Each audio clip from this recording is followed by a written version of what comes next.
Want to know the secret to real, lasting social change?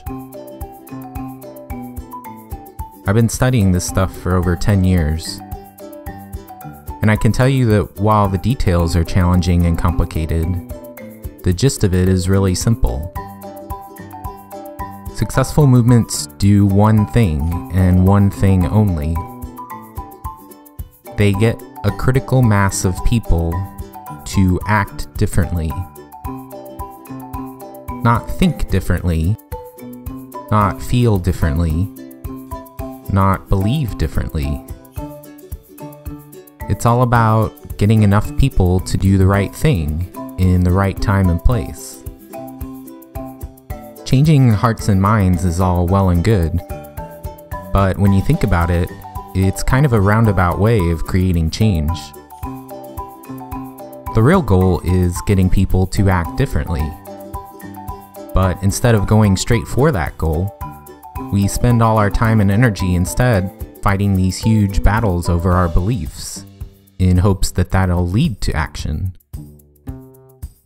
We tend to romanticize successful movements because they seem so rare and extraordinary. We look for leaders who can match the idealized, romantic image of past leaders. And when we don't see anyone who fits the bill, we despair and doubt we could ever have that kind of change today. We've got to stop doing that. No flesh and blood person is ever going to live up to those standards. It's only after they're successful and dead that they become so heroic in our memories.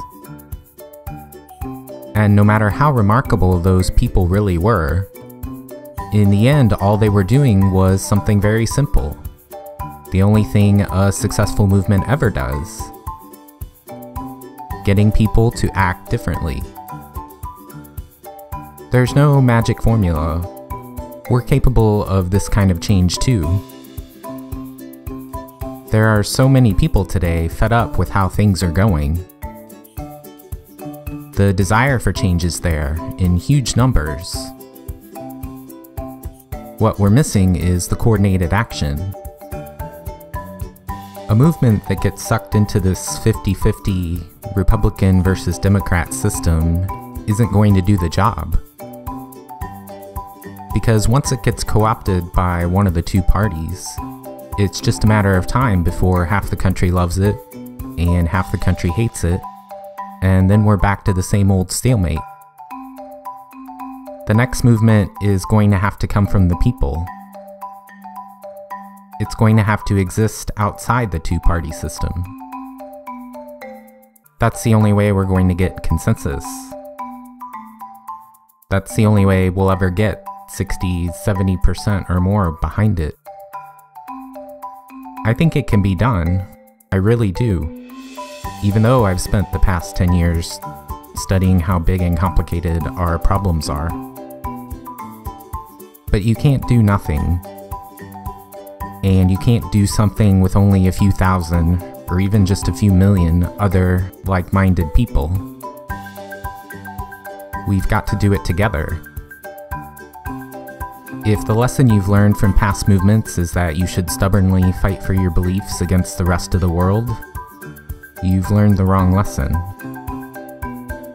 The lesson is that people are powerful when they're united, not divided against each other. The lesson is that when people apply our strength, our numbers, against the entrenched interests of institutions, we win. And the lesson is, all the beliefs and desires in the world can't add up to the power of action. And all the divided action in the world can't add up to the power of unified action.